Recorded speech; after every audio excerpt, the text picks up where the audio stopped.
غمی او نتکۍ.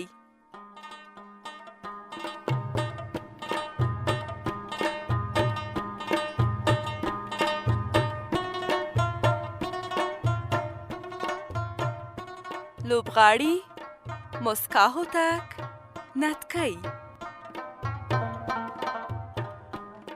محمد عیسی جانان کاکړ، غمی. ظاهره هوتک، بسکله. محمد عارف صافی، ملنگ. عبدالله ابراهیم خیل، راوی. او وړوکی محمد یوسف کاکړ، امیر. شاعر حکمت الله ملیار کاکړ. ډرامه لیکوال، ډایرکټر او تخنیکی چارې انجینیر محمد عیسی جانان کاکړ.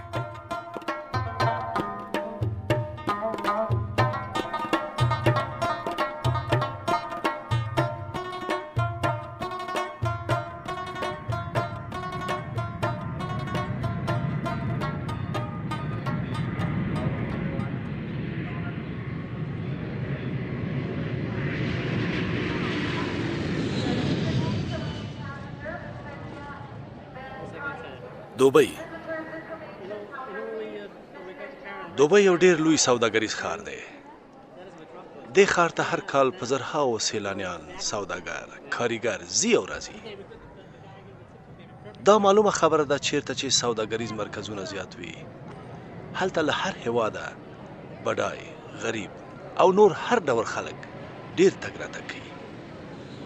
څوک د ښه وخت تېرولو لپاره، څوک د زده کړې لپاره، څوک د کار لپاره او څوک هم د ولور پوره کولو لپاره. دا ښکاره ده چې هر هیواد، هر ښار، هر کلی او هر کس له بلا کیسو ډک وي. نو دوبۍ چې د نړۍ تر ټولو ګڼ تجارتي ښار دی، څومره به له کیسو ډک وي؟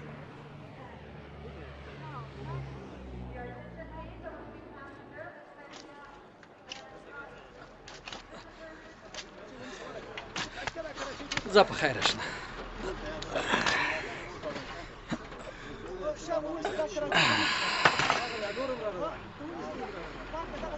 نتکۍ ډېر ډېر مې زړه تنګ دی. د ګودر غاړې پسې مړ مړ یم. دا چې زیارت نه دی، بې برخې ګرځم. د مینانو خدای ته پړ پړ یم. ورته سه مجنون شاه، کراچۍ ډکه که کنه اوس به شیخ راسي، دا د بېل لاس ځای به د په کوپړۍ درکړي او 2 ځایه به یې کړي. دا دی په سترګو.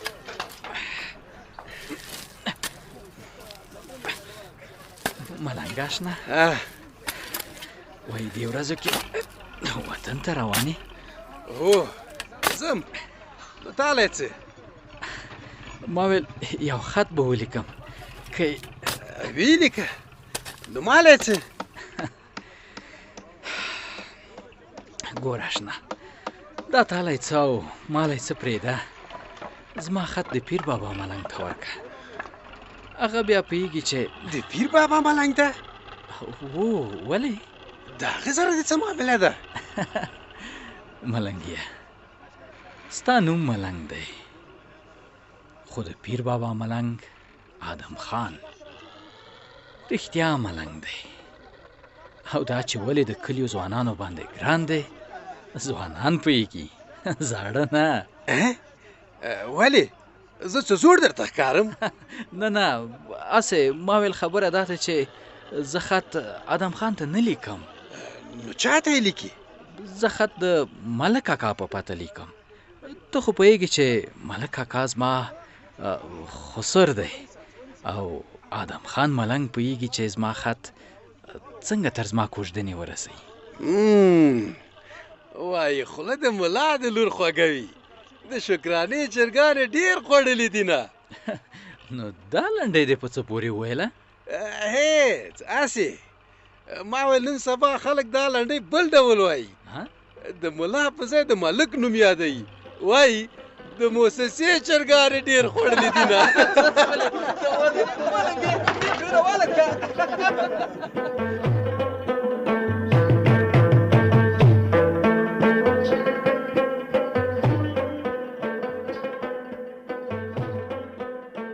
شپه ده. غمې او ملنګ په خپله کوټه کې له ورځني کاره ستړي ستومانه پراته دي. غمې خط لیکي. دا دی خط خو مې ولیک.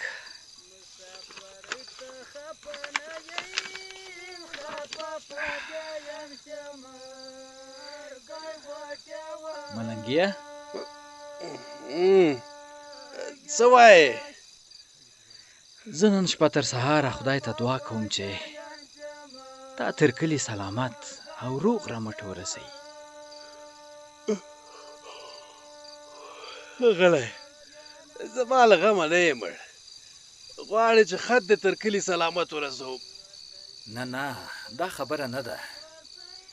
خبره دا ده چې دې وختو کې له ولایته تر کلي په غځېدلې لار غله لګېږي. داړه ماران پیدا سوي.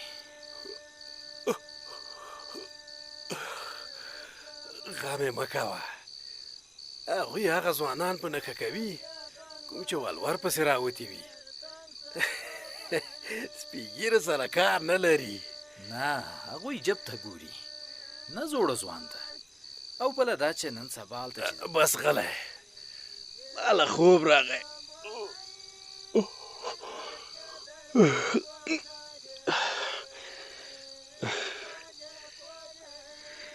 ای د زړونو مالکه زما د زړه آواز تر نتکۍ ورسوه.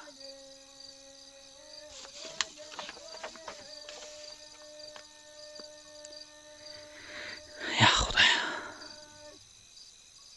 ته ملنګۍ په خیر وطن ته ورسوي. زما د لیک لپاره نه د خپلو اولادو لپاره د یتیمو ورېرو لپاره تر څو وشي کړای د کونډې ورندار ګرو شوی پټی له ګرو خلاص کړي او په خپل وطن کې له خپلې ځمکې حلاله او آرامه روزي هم خپلو اولادو ته او هم ورېرو ته پیدا کړي. آمین یا رب العالمین.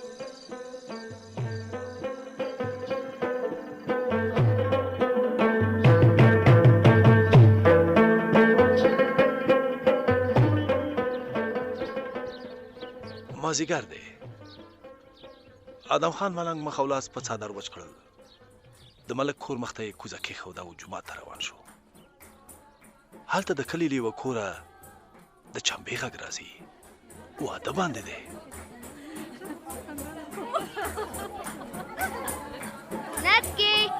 نتکۍ اوهو ستا خو اوس هم لیندۍ غاړه کې ده.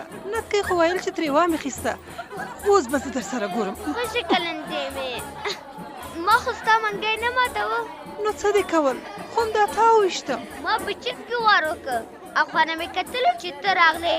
کا ټیقو ووایه چې نتکۍ سره ده.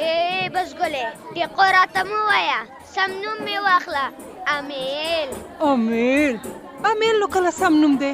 بس ګلې نو څه سم نوم دی؟ ولې په بس ګلې څه شوي؟ په بس ګلې څه نه دي شوي. بس ګله ګلان څخه شی دي خو ته بس ګله. هو که نه له ما دوه خویندې مشرانې دي. یوه شاګله او بله قندي ګله. په ما یې ځکه بس ګله نوم کېښود چې که خدای دا ګلان په اوم اسمان کې وچ کړي او پلار ته مې خدای زوی ورکړي. نو کومه دي؟ دا پسې خو دوه نورې جلیکیانې دي. خاتمه او بله نشته. وش کاش چې خدای دا بس ګلم نه وای پیدا کړي. زه خیر ښه ټیقو اوس ووایه چې نتکۍ سره دې څه کار دی؟ هغه ناوې جوړوي. غږ کوه ته کار مې دی ورسره. خو ما ته ووایه څه کار دی دی ورسره؟ نه تا ته نه وایم. نتکۍ خو ورته مه غږ که. اخ د ملک اولاده په هګۍ کې چوڼولې یې. ځه وځه نتکۍ نشته، ځه ورکېږه. بس ګلې غږ که ورته کنه ګودر ته یو منګی یم رانه روغ نشي وړلی. څه ته لا اوس هم غږېږې؟ اقه د نتکۍ خور مې راغله. نتکۍ څه وایې امیل جانه؟ تا غږ کوه؟ وخورې هغه د زیارت ملنګ ته مې. بس ګلې ته ورځه چې هغه خاتمې خور دې غوښتې. دا دې ځم. ټیقو تا سره به ګورم، همداسې دې نه پرېږدم. ځه بیا چې کاکا ته مو وایه چې د کلال سره د لسو منګیو خبره مو کړي. هغه پرېږده ورور جانه، اوس ووایه څه دې ویل؟ ادم خان ملنګ ته مې د اوداسه اوبه وراوړلې. بیا هغه ماته یو لیک راکړه، ویلې چې دا له دوبۍ نه راغلی. چوپ خط څه که؟ دا دی د خولې اعلان نه مې ساتلی. هن واخله.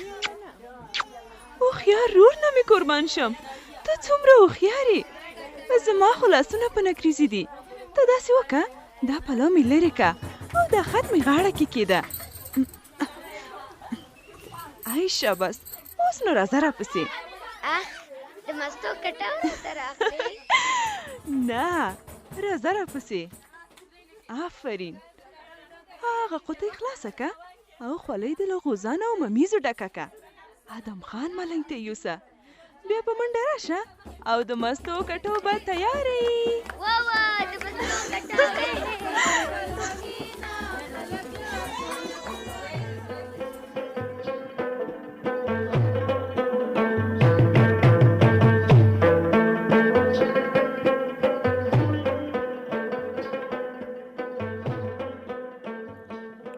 شپه د 14مې ده، د سپرلي موسم دی. کله د سپوږمۍ رڼا ته د شپې په غېږ کې خوب وړی. غنم رنګې پیغله په کټ کې ناسته د جانان خط لولي. شپه خو پخه سوي، ټول بیده دي. ته ودرې چې دا ګوګړ مې څه که.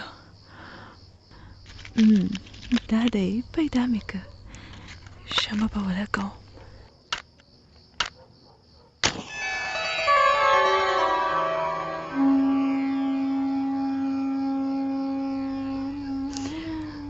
چې دا خط مې څه که. دا دی. ته ودرې چې غمې مې راته څه لیکلي دي. زار دې له خط نه شمه. نتکۍ ډېر مې زړه تنګ دی. د ګودر غاړې پسې مړ یم. دا چې زیارت نه دی بې برخې ګرځم، د مینانو خدای ته پړ یم.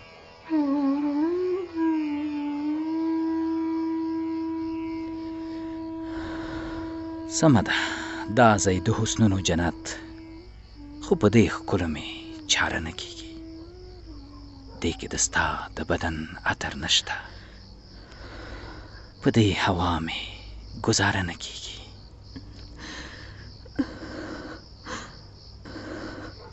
دلته رنګونه دي، خوندونه دي ډېر، خو د حیا پسې مې زړه وتلی. تل مې خیال کې داسې ګرځي ګلې چې مې مین نظر په غره ختلی. چیرته کې لرې څوک شپېلې غږوي، د سوي زړه له تل بړاس باسي.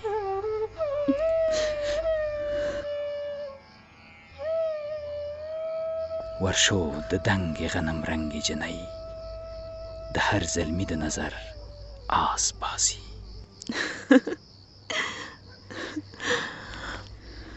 ګلې زما تږې سترګې تږې ګرځي، په دې بې شرمه جلال ډکې نشي. خدای دې په خاورو باندې نه ډکوي، څو زما د ټنډې په خال ډکې نشي.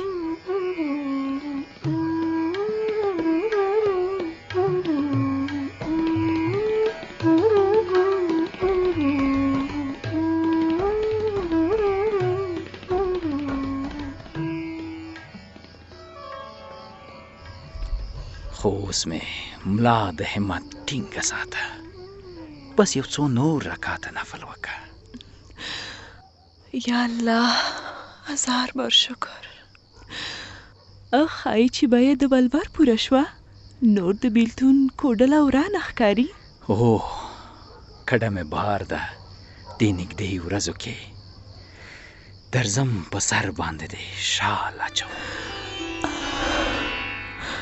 ماشومه مینه په بل ډول مانځم، د زړه چنار کې درته ټال اچوم. د خدای په نوم د پیر بابا جومات ته یو څو تاو د پاستي خیرات وباسم، هلته به لپه د دعا پورته کم. زه به له دې ځایه امین پرې وایم. بس دغه دعا کوه اوږده لاره کې، بس دغه دعا کوه اوږده لاره کې، د لوټمارانو په داړه وانه وړم، د لوټمارانو په داړه وانه وړم.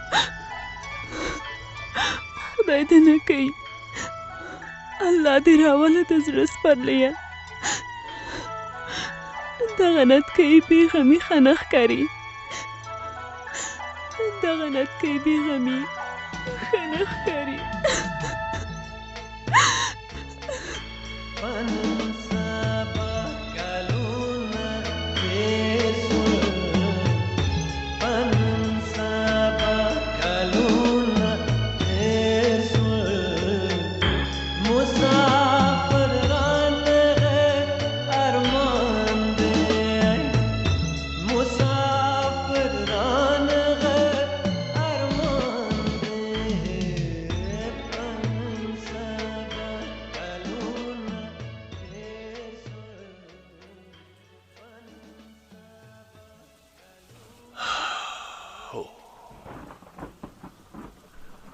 کلونه ډېر کلونه تیر شول، مسافر رانغی. په نن سبا کلونه تیر شول، مسافر رانغی. خو زموږ مسافر راغی.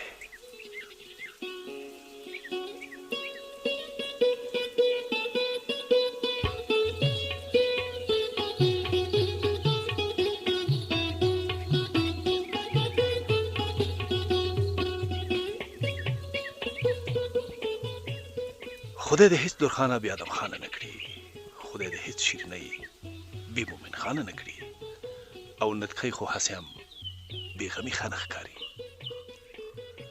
هو، د نتکۍ دعاو رنګ راوړ، د نتکۍ غمی راغی. داسې ډېر غمي چې د ولور ګټلو پسې وتلي وو او د مسافرۍ ګرد سپېره کړي وو وځلېدل او خپل وطن ته راستانه شول. د رښتینیو دیني علماو له برکته د نتکۍ د پلار په شان د ډېرو پلرونو په زړه د رحم اوبه توی شوې او په دې پوه شول چې ولور اخیستل حرام او لور لکه مال یا حیوان خرڅول لویه ګناه ده. هره پنجشنبه به په کلیو کې څو څو ودونه بارو. نتکۍ ناوې وه او امیل ټیکو غولکه په غاړه، خو قلم د جیب په سر اخوا دېخوا کېده. د پیر بابا ملنګ ادم خان د اتڼچیانو په منځ کې له خوشحالۍ په یوه پښه تاوېده او غمی په سپین آس توره په لاس د ناوې په تمه ولاړ.